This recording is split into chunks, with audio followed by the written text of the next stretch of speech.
வாங்குவேன், உனக்கு ஒரு இடம் வாங்குவேன் இந்த ஆண்டு, அடுத்த ஆண்டு வீடு கட்டுறதுக்கான ஆயத்தமாக போகுது, இந்த ஆண்டு ஒரு சொந்த ஸ்தலம் வாங்குவீங்க, 2 குடும்பத்தி ஆக போகுது, 2 குடும்பம் ஆக போகுது. உனக்கு மனசு இருந்தா நீ சாட்சி சொல்லு. சொல்லுங்க. கடந்த வருடத்துல நாங்க தீர்க்க தரிசனமா கொண்ட எந்த வார்த்தையும் வீணா போகல. எங்க ஊழியர்கள் நாங்க கொடுத்த வாக்குத்தத்தங்களும் தீர்க்க தரிசனங்களும் வெளிப்பாடுகளும் இன்னைக்கு வரைக்கும் பொய்யா போல. அதுக்கு இங்க நிறைய பேர்கள் சாட்சி இருக்கிறார். ஆனா நமக்கு நேரம் வந்தா, ஆனாலும் நீங்க இன்னைக்கு தெரிந்து கொள்ள வேண்டிய ஒரு சில காரியங்களை தெரிந்து கொள்வோம். எங்களுடைய ஊழியத்தின் முக்கிய நோக்கமே சுவிசேஷத்தை பிரசங்கிப்பது. அப்ப மற்றவங்களை என்னையா பிரசங்கிக்கிறாங்க இல்லையா? அவங்களும் சுவிசேஷத்தை பிரசங்கிக்கிறாங்க. எங்களுடைய கோட்பாடுகள் வித்தியாசமா இருக்கிறதாக அநேகர் எங்களுக்கு எழுதியிருக்கிறாங்க. அது எப்படி இருக்கணும்? தேவன் எங்களுக்கு எப்படி வெளிப்படுத்தினாரோ அப்படி சத்தியத்தை பிரசங்கித்துக் கொண்டு இருக்கிறோம். இந்த இயேசு ஜீவ வார்த்தை ஊழியர்கள் நாங்கள் அநேக இடத்துல சத்தியத்தை குறித்ததாக மாத்திரம் தான் எங்களுடைய முக்கியத்துவம். அதுக்கு இந்த அற்புதங்களும் வெளிப்பாடுகளும் தீர்க்க தரிசனங்களும் எங்க சத்தியத்தை வெளிப்படுத்துவதற்கு உதவியா இருக்கிறது. அதுலயே சொல்லுவோமா? அநேக ஊழியக்காரங்களுக்கு நாங்கள் செமினார் போன்ற காரியங்களை நடத்துறோம். ஊழியக்காரங்களை நாங்கள் உருவாக்குகிறோம். எங்க ஊழியத்துல நாங்கள் விசுவாசிகளை பார்க்கிறத விட ஊழியக்காரர்களை உருவாக்குகிறோம். ஏன்னா ஒரு சில காரியங்கள் குறைபாடுகளை பார்த்ததுனால நாங்க கூப்பிட்டு சில பேருக்கு நடத்துறோம், சில பேர்த்த ஊழியக்காரர்களை உருவாக்கிட்டு இருக்கிறோம். அப்படி நம்ம சபையில பாத்தீங்கன்னா நாங்க ஹிந்துகளா இருந்த வந்தவங்களை நாங்க ஞானஸ்தானம் கொடுக்க வச்சு அந்த ஞானஸ்தானத்தின் மூலமாக ஊழியக்கார பிரதிஷ்டை பண்ணி இன்னைக்கு அவங்க மூலமா அநேக அற்புதங்கள் நடந்துட்டு இருக்கு. அதுக்கு இங்க நம்ம மத்தியில் இருக்கிறவங்க ஜெயலட்சுமி டீச்சர் அவங்க ஒரு உதாரணமா இருப்பாங்க. நெக்ஸ்ட் தான் நம்ம சித்ரா மேடம், இனி அடுத்து தொடர்ந்து இருக்கிறாங்க நம்ம கிரேசி ரூபியா போன்ற இருக்கிறாங்க. இப்படியாக சத்தியத்தை கொண்டு நாங்கள் விதைத்துக் கொண்டிருக்கிறோம். கர்த்தர் எங்களுடைய ஊழியத்தை அனுசரித்து ஆதரித்து மேன்மை பாராட்டி அவரே எங்களுக்கு பெஸ்ட் டீச்சரா இருந்து நடத்தி கொண்டு வருகிறார். பரிசுத்த ஆவியானவர் தான் பெஸ்ட் டீச்சர். ரெண்டாவது என்னுடைய இது ஆர்சி பேசிக் ஆர்சி தான். ரோமன் கத்தோலிக்க மதத்தை சேர்ந்தவங்க தான். ரோம கத்தோலிக்க மதத்துல இருந்துட்டு ஏப்பா நீ தனிப்பட்ட முறையில சுவிசேஷத்தை பிரசங்கிக்கிறீங்கன்னு கேட்பீங்க. உங்களுக்கே நல்லா தெரியும் நம்ம சாமியார்களை மீறி நான் பிரசங்கம் பண்ண முடியாது. இல்லைங்களா? எத்தனை பேர் வந்துக்கிறீங்க? அதான் உண்மை இல்லையா? இப்ப நாம போய் அவங்க சொல்ற சத்தியம் வேற இருக்கு, அவங்க கேட்கறது வேற இருக்கு. அதனால எங்களுக்கு ஆர்வமெல்லாம் இருக்கு அங்க அவங்களோட போய் சேர்ந்து சத்தியத்தை தோணணும். ஆனா அவங்க எங்களுக்கு ஒத்துழைக்கணும். அதனால என்னால ஒண்ணும் பண்ண முடியல. ஆனாலும் இந்த இயேசு ஜீவ வார்த்தை ஊழியத்தை கொண்டு நாங்கள் இந்துக்கள், முஸ்லீம், கிறிஸ்டியன்ஸ், ஆர்சி எல்லாருக்கும் நாங்க சத்தியத்தை போதிக்கிறோம். நாங்க மதம் மாற்றவர்கள் அல்ல. முதல் ஒரு காரணத்தை தெரிஞ்சுக்கீங்க. கிறிஸ்துவர்கள் தான் இதை தெரிஞ்சுக்கணும். கிறிஸ்துவம் என்பது ஒரு மதம் அல்ல. எத்தனை பேர் ஒத்துக்கிறீங்க? கிறிஸ்துவங்கிறது ஒரு மதங்களா? நீங்க மௌனத்தை பார்க்க சம்மதமா என்னன்னு தெரிய மாட்டீங்க. கிறிஸ்துவம் என்பது மதமே கிடையாது. ஃபர்ஸ்ட் அதை தெரிஞ்சுக்கீங்க. இந்த மதம் மாற்றதுங்கிறதெல்லாம் என்னட்ட அர்த்தத்துல பேசுறாங்கன்னு எனக்கு தெரியல. கிறிஸ்துவம் என்பது மதம் அல்ல, அது ஒரு மார்க்கம். சொல்லுங்க பார்க்கலாம். அது ஒரு மார்க்கம். அது மார்க்கமா இருக்கிறதுனாலதான் இயேசு சொன்னார், நானே சத்தியமும் வழியும். அந்த வழிதான் மார்க்கம். என்னங்க அர்த்தம்?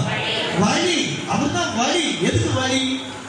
நீ வாழ்றதுக்கு, நீ ஜீவிக்கிறதுக்கு, பிதாவிடத்தில் கொண்டு போய் சேர்ப்பதற்கு, பரலோக ராஜ்யத்தை அடைவதற்கு, தேவ ராஜ்யத்தை உனக்கு சொந்தமாக்கிக் கொள்வதற்கு எல்லாமே கிறிஸ்து வழியா இருக்கிறார். தவிர அவர் ஒரு மதமா உட்காரணும்.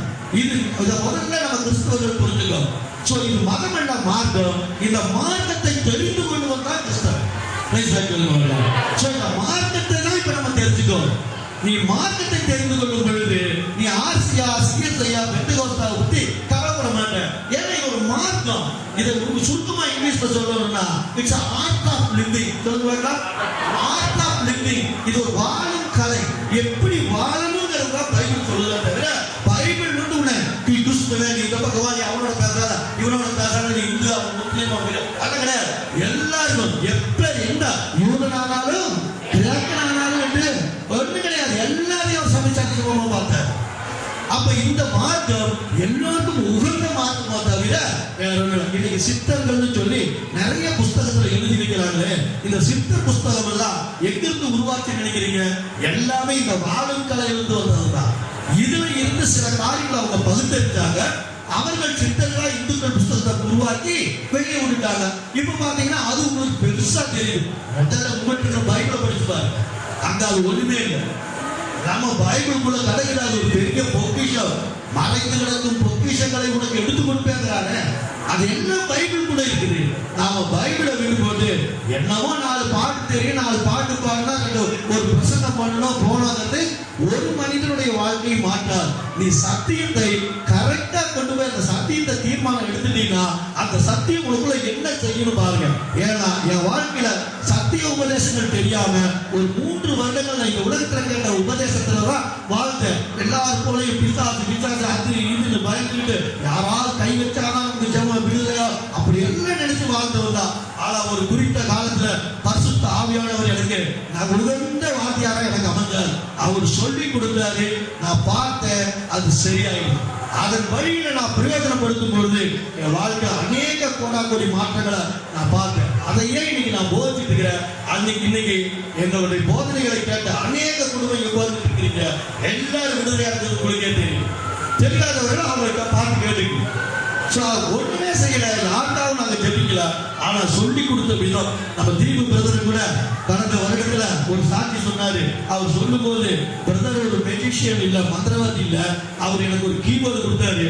அதை நான் யூஸ் பண்ண அது ஓபன் ஆகிட்டு. நெட்ல போய் ஒரு கீபோர்டு போட்டீங்கன்னா கீபோர்டு உடனே வந்து நெட்ல ஒரு டோர் ஓபன் ஆகுது. அது மாதிரி நீங்க பைபிள்குள்ள இருக்கிற கீவேர்டு யூஸ் பண்ணீங்கன்னா உங்க லைஃபோட சீக்ரெட் ஓபன் ஆகிடும். நீங்க ஈஸியா பணக்காரர் ஆகலாம், ஈஸியா கோடீஸ்வரர் ஆகலாம். நீ வியாதி விட்டு சுலபமா வெளியே வர முடியும், தரித்திரத்திலிருந்து சுலபமா வர முடியும். ஏழைங்கிற ஊழியக்காரன் எவனுமே இருக்க மாட்டான்.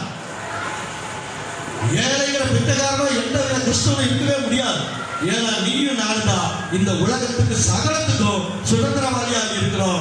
அதுதான் எங்களுடைய ஊழியத்தின் முக்கிய நோக்கம். நீ யார் என்பதை நாங்கள் சுட்டி காட்டுகிறது நோக்கம். இன்னைக்கு எங்களோட உடல் ஊழியக்காரர் யாருக்கிட்ட எல்லா ஸ்திரீகள்கிட்ட பேசுறீங்கனாலும் அவங்க இதே வார்த்தை தான் பேசுவாங்க. அப்படியாக உருவாக்கி இருக்கோம். ஆளுக்கு ஒரு உபதேசம் பண்ண மாட்டாங்க. இன்னைக்கு நாம தெரிந்து கொண்டதுக்காக மீட்பு என்றால் என்ன தெரிஞ்சுக்கணும். எத்தனை பேர் இப்ப மீட்பு புரிஞ்சது? எத்தனை பேர் புரிஞ்சது? நான் மீட்பு அடைஞ்சிட்டேங்கிறீங்களா? ஒத்துக்கிறீங்களா? அப்ப மீட்பு அடைந்தது உண்மை. அப்ப நீங்க மீட்கப்பட்டவர்கள். சொல்லுங்க, நான் மீட்கப்பட்டேன், நான் மீட்கப்பட்டவன். ஏன்னா நீங்க சொல்லதான் ஆகும், சொன்னா ஆகாது. அப்ப எப்ப ஆகுங்க? சொன்னா ஆகாது, பார்த்தா ஆகாது, கேட்டா ஆகாது. அப்ப சொன்ன ஆகாது. யார் நீ சொல்லதான் ஆகுது. சரிங்களா? இப்ப நான் சொல்ல நீங்க ஆகிட்டே இருக்கீங்க. என்னெல்லாம் சொல்றனோ அதெல்லாம் உங்க மேல வந்து படிக்கும். கிறிஸ்தவ வாழ்க்கை என்பது ஒரு இன்ஸ்ட்ருமெண்ட் மாதிரி. எது மாதிரி சொல்லுவாங்களா? நீங்க ஒரு இன்ஸ்ட்ருமெண்ட். என்ன இன்ஸ்ட்ருமெண்ட் தெரியுங்களா? ரிசீவிங் இன்ஸ்ட்ருமெண்ட் சொல்லுவாங்களா? Receiving instrument. அதாவது ரிசீவிங் எப்படி சொல்றது? பெற்றுக்கொள்ளும் கருவி, கிரகிக்கும் கருவி. கிரகிக்கும் கருவி, ரிசீவிங் இன்ஸ்ட்ருமெண்ட். இதுதான் கிறிஸ்தவன் தெரிந்து கொள்ள வேண்டிய முக்கிய கதாபாத்திரம். நீ முதல்ல ரிசீவிங் கெப்பாசிட்டி உங்கள்ட்ட இல்லைன்னா நீ மண்மாரி தான் உட்கார்ந்துருப்ப. நீ கடமைக்கு கிறிஸ்தவனா தான் இருப்ப. நீ கடன் திருநாள் தான் கொண்டாடிட்டு இருப்ப. ஆனா கிறிஸ்தவத்துக்குள்ள வச்ச பொக்கிஷத்தை உன்னால எடுக்க முடியாது. சொல்லுங்க, இந்த பொக்கிஷத்தை எடுத்து அருமையா